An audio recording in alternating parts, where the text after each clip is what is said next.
Once Srila Raghunatha Das Goswami seat at the bank of Radha Kunda in the early morning, he started chanting his prescribed number of rounds of Hare Krishna. He was chanting completely absorbed, and in the same time was feeling separation from his Srimati Radharani. As the day progressed, the summer sun became hotter and hotter. Srila Raghunatha Das Goswami started perspiring.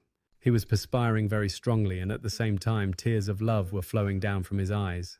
This has made the ground muddy. Srimati Radharani could not bear this scene, seeing the suffering of her devotee absorbed in chanting. So she came personally and stood at his back to shade him with. Srimati Radharani was bearing the full force of the sunlight.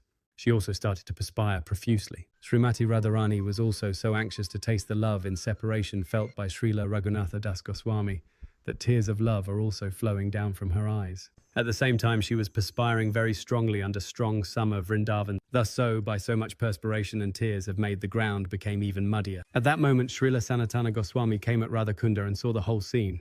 He was confused and didn't know what to do.